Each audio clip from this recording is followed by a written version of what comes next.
Holy shit! These manga are gonna kill me. Roll the thing.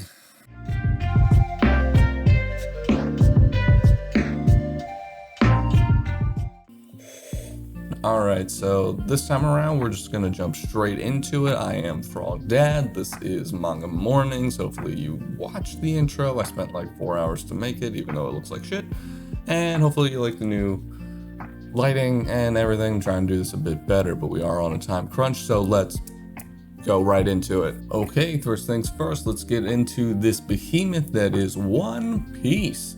Now, first things first, in the start of the chapter, we do see the aftermath of Kiku losing their arm. And I gotta say, I really enjoy the way that all of the other samurai just kind of slowly, methodically react to this. How it's just like, this is war, this is what we've done, we've seen this before. We immediately see them start to bandage the wound, and then just metal as fuck, Foxfire Kiminon just throws out his blade, lights up the fire, and then just fucking cauterizes that wound. And it's just like, man, and they don't say shit. They're just like, this is what has to be done. This is a war. We are in a fight for our lives.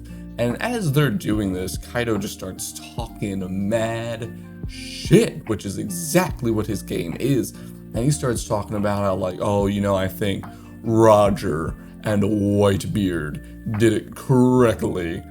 And it's like, dude, you aren't even near comparable to those giants, because at least they were decent people from what we know. I mean, Whitebeard seemed like a pretty cool dude. Roger, we don't know as much about, but he seemed like a lot of fun. Kaido, slavery. Not the same shit. But he's talking about death completing a person, and if you're looking at the examples that he gave of Whitebeard and Roger, I think inarguably it did. Whitebeard died, saving a child of his, making sure that he never once left a scar on his back, an absolute living god. Well, not living anymore. And then famously, you have Roger, whose death started the entire Great Pirate era. So inarguably, his death also completed his legacy as being the king of the pirates. So Kaido, we've seen him having this whole hobby of trying to kill himself. Obviously, he wants a death as well. He wants to see if there's anything that can challenge him. And I think this is most likely in hopes of reaching the status of those greats, but also because of what he saw happen to Odin, where Odin was most likely the first person that he saw that really made their death count and be honorable. And so he's been chasing that ever since, because he wants people to attribute those things to himself. He has no problem being evil and destructive and powerful, but I think he noticed after seeing Odin die that honor quality was the one lacking from people's vision of himself, and what keeps him from becoming the Pirate King and becoming great. And so that is what he has been after. And the samurai have a great response that says there is nothing honorable about dying to you in this fight. And boy, they are correct. Now, moving on in the chapter, we do get a scene of Luffy and the gang running past some very weird smile fruit users, and Sanji even throws out a line. He's just like, stop transforming this way, because the one dude is a chicken and his head is where the chicken's asshole should be, and that's fucking weird. But, you know, cool designs, Oda, I guess. Then we get to see what's going on with Queen the Plague's Ice Oni, and we get to see Hirogoro's response to one of his soldiers wanting to take their own life. And now it's a very small, but it's a very sweet response from him that he should never end it himself. And then we see the responsibility of being a leader, and that even though all this time has passed, he still is that type of man, where he says, if this is not something that we can fix, I will strike you down myself. I will take that responsibility, but you should never be the one to strike yourself down. And it was quick. It was just like a page or two, but I really like that Oda put in that message, because I think it's one worth repeating often, that it's never worth it to take yourself out like that. But moving on, I do feel a little pride in my conclusion that the person who is going to solve all this would be Chopper, that he's going to be the one who has to figure out a way to cure the plague because of what he saw in Udon, and he even says that because of what he saw there, now as long as he gets what he needs, he'll be able to solve this. But the trick being, what does he need? And he needs the antibodies, which only Queen would have. But Queen likes to fuck around, likes to play games. We saw that back in Udon as well. So Udon really, we are seeing now, just built up Queen for this final battle. And so Queen just takes out their little tube of antibodies and just chucks that shit over to Scratchman Apu, and it's just like, look, they're gonna be dead in an hour. If you can keep the antibodies away from the other people, we win. But if you can't, whoopsie, I guess I'll just have to beat ass the regular way. And it's just like, what confidence, what villainous confidence. Like, this is typical action shit where like the villain is so overconfident in their plan that they give the opponents a direct out. But we saw that earlier that Scratchman Apu is not someone to be fucked with. He has weird powers that can really fuck with you. And now, you know, what we heard before was that you have to stay out of range of being able to hear it. But now they have to get directly on him to get what they need. So they're going to have to figure out a way to overcome their powers. And I think since Zoro's around, this might be one of the places where he's going to have to step up this time. And of course, we end out the chapter with Yamato being, yet again, what a badass, standing up for Momonosuke and claiming that they will absolutely die for them. And really, really putting their money where their mouth is. But I like how they mentioned that, you know, back then they wanted to save Momonosuke and they went to the castle to try to do so, but they weren't strong enough. Sometimes you're just not, but they are not the same person they were all those years ago. And then they just knock the shit out of that dude and blast him across the room. It's just like, look, my name is Odin. That is the name I claimed, but my other name is Yamato, and I would die for you. So you feel it. You feel the weight of those words, and I hope they stick around for a while to come. I like the character. I don't want them to just be left off after this arc, but you know, maybe they'll stay behind to be Momonosuke's personal guard after this. That would be cool. That'd be a cool redemption, a blending of the ruling classes, if you will. But overall, I think it was a very exciting chapter. I think it had quite a few cool moments. Not humongous. This felt more like a setup chapter than anything. So I can't give it a rating too high. A bit better than your average chapter, because we do get those really cool scenes with the samurai in the beginning and the really cool scene with Yamato at the end. So taking those into consideration, I would say this chapter, I feel that the average chapter in this current end of the arc is always going to be a step above average. Even if it's just a regular setup chapter, these are all really good chapters. And so this one feels kind of like an average for the end of Wano. So with that being said, I think it is a 7. It is pretty good. And we will be moving on. Black Clover this week was a very simple chapter. We're just seeing the aftermath of Asta's win over Libe. We do see them finally come together, and in typical Black Clover fashion, Asta decides to be friendly instead of domineering. We do see him get his arm back, although it should be noted that his arm still does not belong to him. I'm curious to see if Libe will offer to return it in the future, or if it's going to stay this kind of creepy demonic arm. But they unite over the power of friendship, and we move forward, and they wrap up the chapter by seeing if they're going to be able to defeat Vice Captain Noct. So that's going to be pretty cool, but I don't know what there's really left to talk about. It was a pretty simple chapter, the biggest thing most likely being the setup for the battle in the next chapter, seeing Asta choose to be good instead of evil yet again, despite relying on the power of like Devil's Demons, as well as probably the most important is we finally get confirmation that, what was her name, Licta or something? The lady from the previous chapter who raised Libe, that she is in fact Asta's mother. I think that explains why Asta has no magic, where if she did carry him to term, then the whole time that he was residing within her, she was probably draining all of the magic out of him, and it was probably very lucky that he was able to be born. Most likely if he was linked in, that her body thought he was part of itself, so it wasn't draining the life out of him, but it probably deprived him of all of his magic, and that explains why he has absolutely none. But this is all just speculation. I think those were the only cool bits of the chapter. All in all, I'm going to say this one is a 5. It was pretty average. Nothing bad to say, but nothing phenomenal. Just a couple cool little revelations. Art was good, setup is good.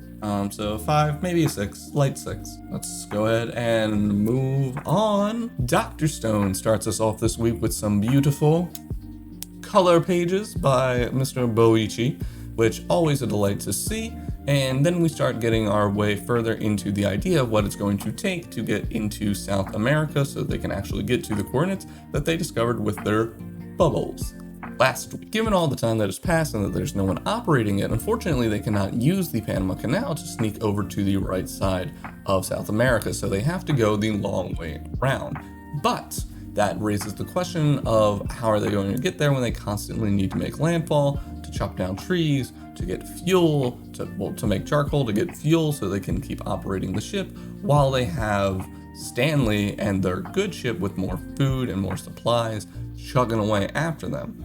So they start to think, all right, how are we going to get away? Maybe there's a shortcut that we can take, and that's when we meet Dr. Chelsea, and how she is a geographer, so she knows maps and land and all that shit really good, but she has shitty eyesight, which honestly I'm surprised we haven't seen more of in the people that have woken up, considering I think it's been the growing genetic trait among the populace is that more and more people's eyesight is getting shitty. I mean, mine definitely is. I just skip out on wearing the glasses for this because I don't like glare on my face. Doesn't mean I can see shit, but regardless, so she woke up with Dr. Zeno, and then she couldn't see the sign that he said to go north, and so she was like, well, let me go south. That's where good things would be. And it was just another example of a smart person failing because they were too smart, which is entertaining and depressing all at the same time.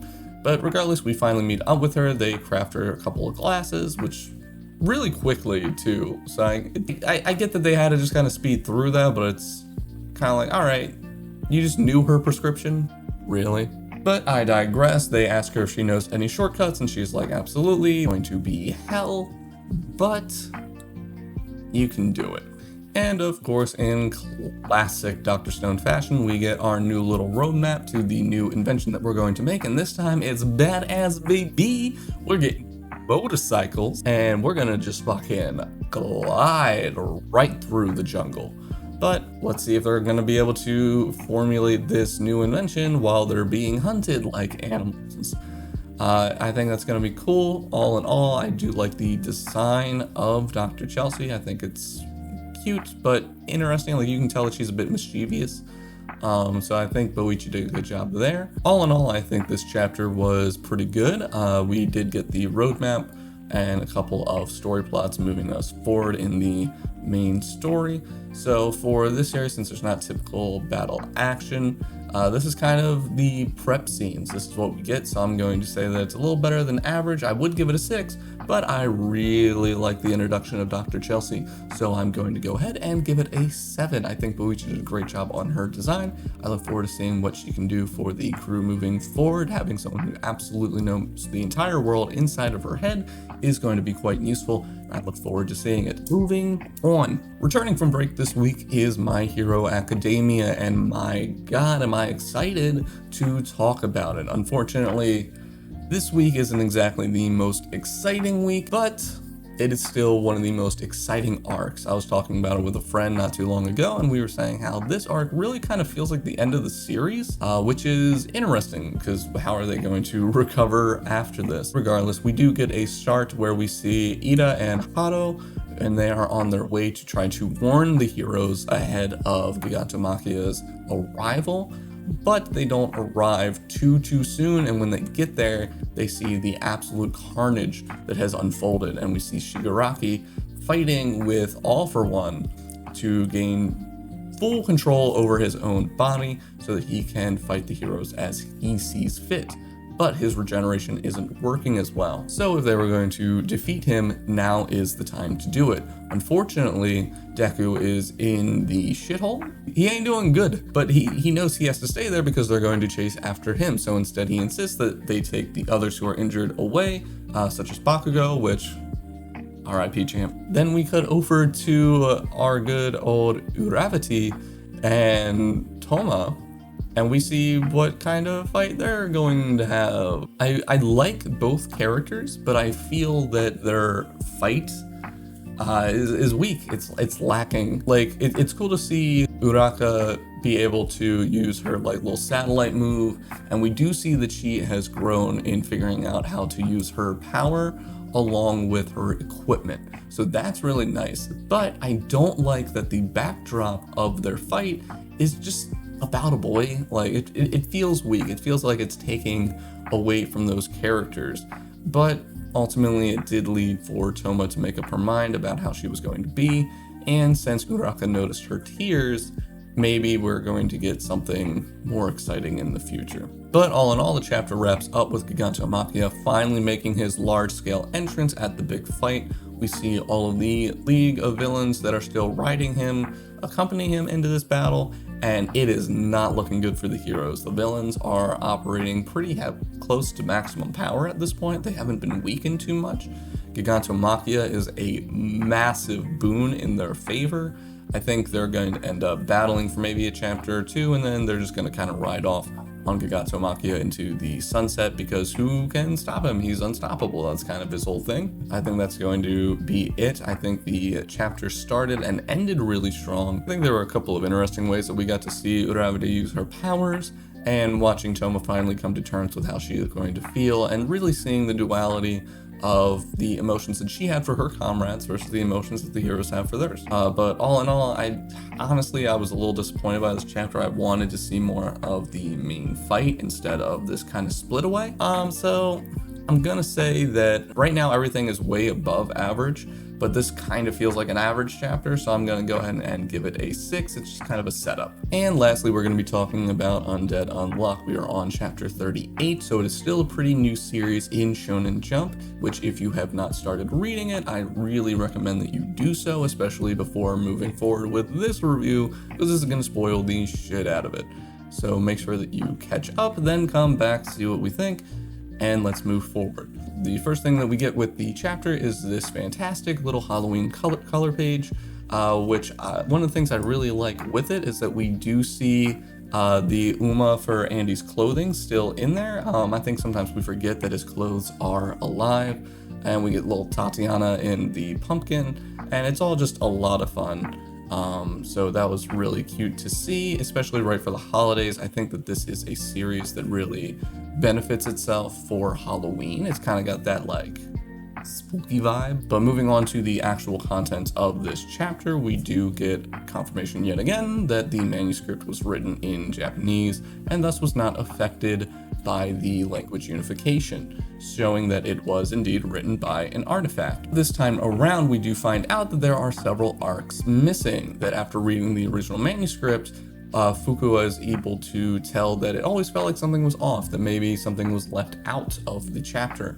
And so we are given confirmation by the publisher that that is exactly what has occurred, and they actually call up the author to try to, see about those manuscripts, maybe see about a meeting, and to, more importantly, judge this new work. But seeing the change in Fuko in this scene is fantastic, because as soon as the publisher is able to get the author on the phone, even though the author traditionally does not speak to them, she immediately takes the phone, starts talking to them, and immediately pulls a gun on the publisher. And this is an action that would in no way occur to even take to the Fuko from chapter 1. She would never do something like this.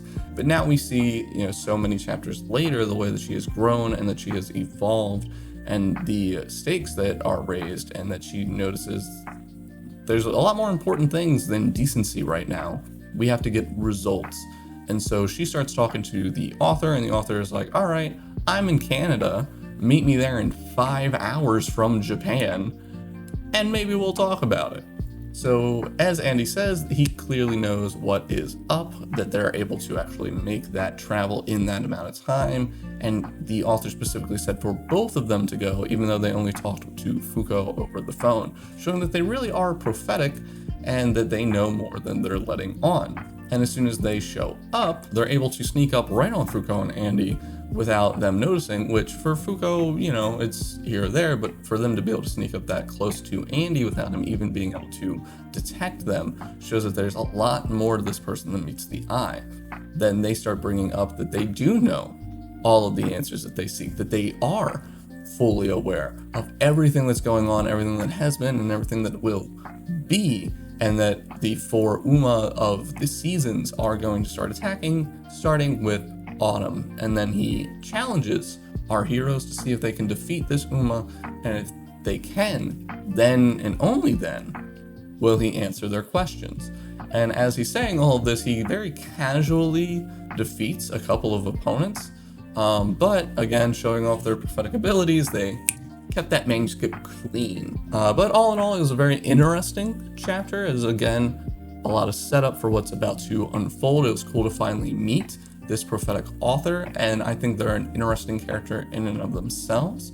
They kind of have that very mysterious, almost like man in the chair from like the second Matrix movie feel to them. But not confusing as shit. So I think it was a good chapter all in all. I'm gonna go ahead and give this one a 6. It was a little better than average with the introduction of that character, but again, it's just a setup. There wasn't anything negative or bad about it, and we did get to see Fuko progress, but again, it wasn't knocking my socks off. It's kind of the theme this week, where there's a couple of big moments in some series, but a lot of just kind of set up and build up for more later on. But that's going to be the end of this. All right, and that does it for this week's episode of Manga Mornings. That is 2 episodes down and possibly infinity to go. Which chapter this week was your favorite to read? Which was your favorite review to hear about? Do you share my opinions or do you not? Go ahead and let me know down below in those comments. And if you can, do me a favor and just go ahead and right there, drop me a like. I would greatly appreciate it. And of course, as always, if you can, subscribe.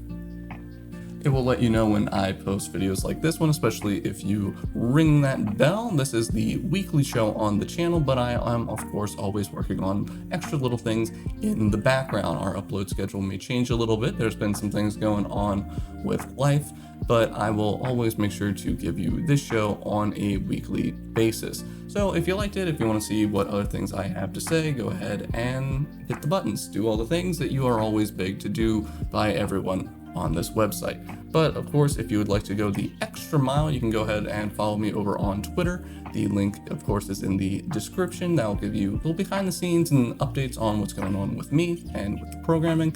And of course, if you want to see more of me on a regular basis, I do stream weekly over on Twitch. Again, that link is in the description. I normally would stream 1 to 3, Tuesday to Thursday, but again, some things have been going on in life and I'm going to start streaming in the evenings now. I haven't worked out exactly what time, but look forward to that and follow on Twitter for updates on that schedule. But that's it. All the links that you need are in the description down below. Again, begging for likes and begging for subscribes. But that is it. Please have a good day, and I will see you next week.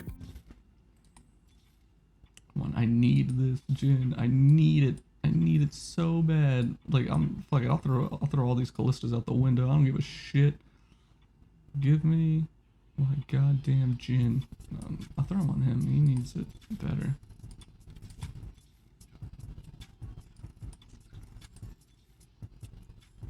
There he is. There he is. Fuck it.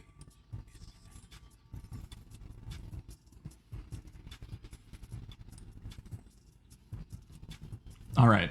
Alright. Whatever happens, I got it. Whatever.